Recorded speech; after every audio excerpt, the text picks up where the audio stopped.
It's the end of an era. Musk has been pulling back from the Trump administration for a while now, but he's finally formalized it. Musk to step back from political spending. I think I've done enough. I think you could do so much more. If I see a reason to do political spending in the future, I will do it. I don't currently see a reason, he said. He can't be the shadow president. He lost. He might still, I mean, he's still going to be like a Nazi on Twitter. He's still going to spend money to make the world a worse place. But he's not, I hate his ugly face so much. Dude, the people who wrote this article, Politico, they hate him. You would only choose this photo if you hated him. Admittedly, he looks like a stupid, evil jackass in most photos of him, but this one is particularly bad. Did something happen to DOGE? Well, DOGE is actually continuing without his leadership, and also it's not really doing anything anymore.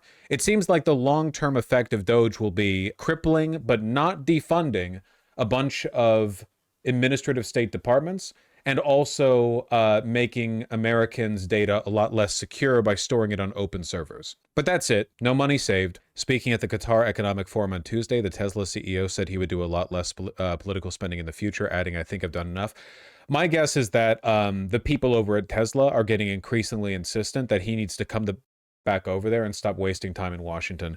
Wasn't there recently like a rumor that was being reported on that the board of directors at Tesla were considering a new CEO, and like an idiot, Elon responded to it publicly and he was like, "No, that's stupid and you're wrong." Is this just because of Wisconsin and Tesla? Yeah, I mean, basically, yeah, right? He's at the end of the day, his job is being like the face of Tesla, more or less. And with regard to his political ambitions, I think they flunked in Wisconsin. That's it. It's really is that simple. And that's politics, right? It's a cutthroat game. You have to be pretty intelligent to balance out losses, and he's pretty stupid. So he fucks up in Wisconsin. Nobody in the White House likes him, so why the fuck would you keep him around? Tesla's been mentioning Musk's political activities as a financial risk in their last couple SEC filings, and that's pretty evidently true, you know?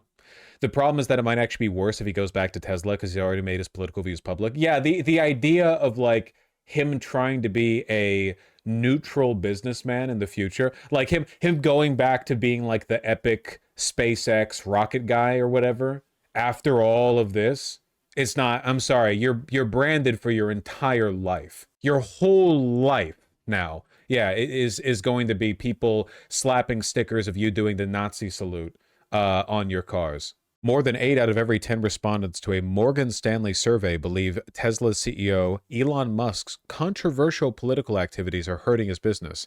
85% think that his foray into politics have had either a negative or extremely negative impact on business fundamentals. I don't know, man. Rainbow capitalism stay winning. At the end of the day, a lot of people in America might be indifferent towards or kind of like lightly chauvinist on a wide variety of social issues, but there's just not that much business in running Hitler Co.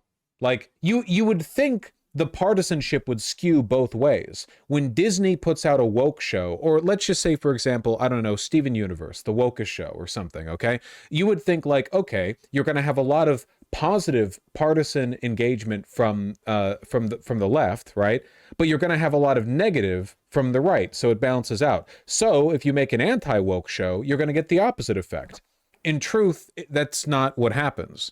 Like, it doesn't work that way, right? Explicitly right-leaning companies or media or whatever never do that well. Daily Wire does not put out hit movies.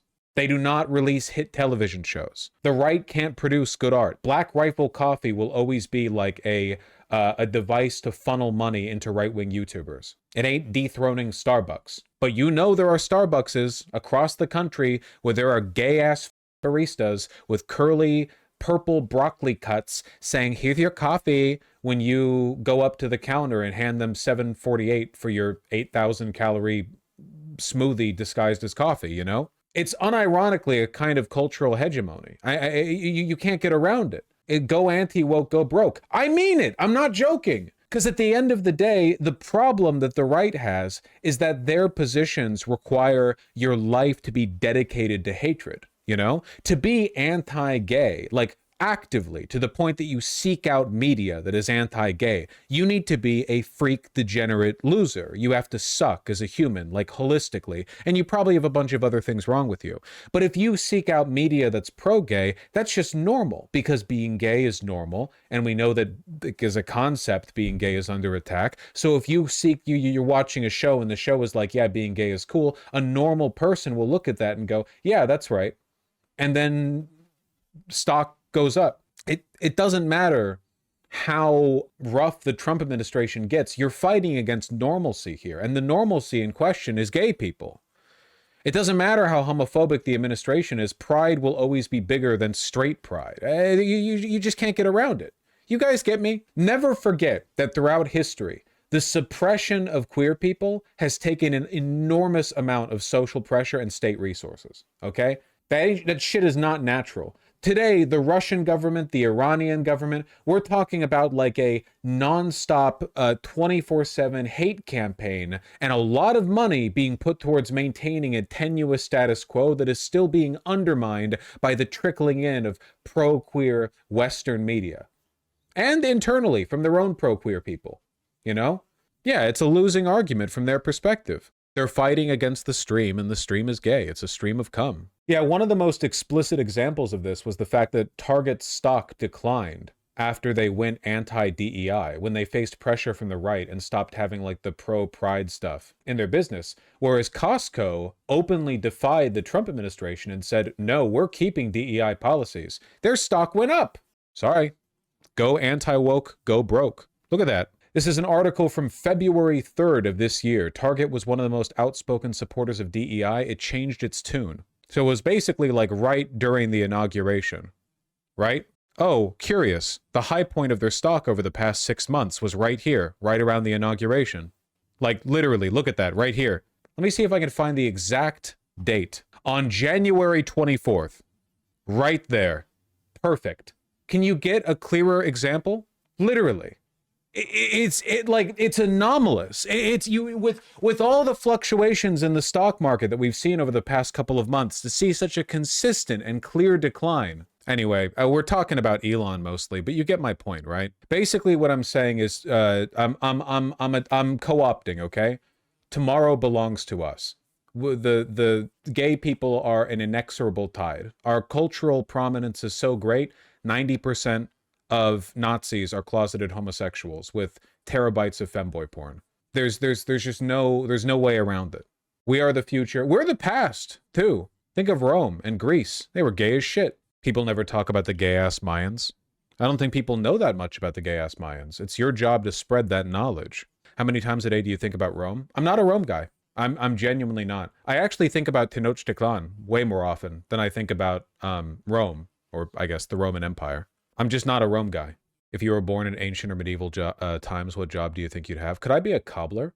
That would be like socially useful. I don't know what the future looks like for Elon Musk, but I'm guessing it's going to suck. He's a socially incompetent, loveless, egomaniacal, degenerate drug addict. He's got all the money in the world, but nobody likes him. And we know for a fact that every time he gets booed in public, he cries in his office later. He's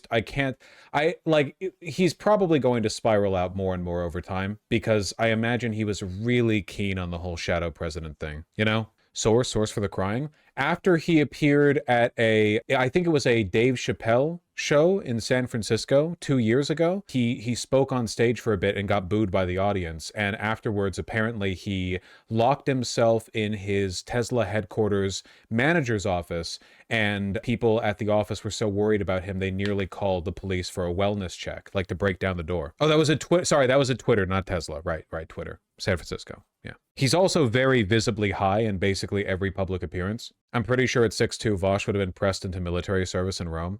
Maybe. Yeah, being 6'2" would probably put you in like the 99th percentile back then, right? They'd be like, you gotta use those long arms of yours for thrusting pilums into the enemy phalanx or whatever. Are you going to continue to spend at that kind of level on future elections?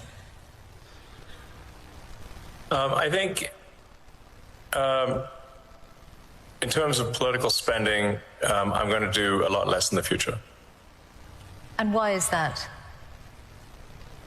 I think I've done enough.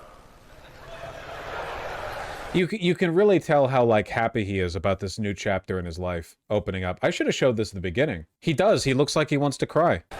And the laughing too. Yeah, yeah. And everyone knows what this means. No one is under the impression that he's leaving like satisfied with the work he's done. He makes that coat look bad. He's a classic example of why you need to be careful when you get like a bombastic jacket, because you need to make sure that you can wear it. You know, you have to be that guy. Unironically, half the difficulty of a nice leather jacket or like a nice shearling leather jacket is buying it. The other half is breaking it in, because you can tell if a person doesn't wear the jacket they own, right? You see a guy in a leather jacket and the leather's like shiny and the shoulders, like right off the shoulder, are kind of like still peeked out at like an angle, you know? And the chest moves as a single panel whenever you walk forward rather than like fitting your body. And it's like, brother, you don't wear that very often, do you? You got to sleep in that thing for a couple weeks. Is it because of blowback?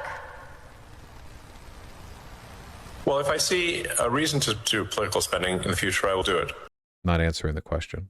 Now we know why Vosh sleeps like I have slept in difficult to break in items a few times, and I have to say the difference that it makes is pretty significant, you know? Because when you're laying in bed and you're wearing a heavy piece of clothing, you're kind of like rolling around a little bit, like, oh, I want to stretch my leg, but the clothing's in the way. You can get a lot of work done like that.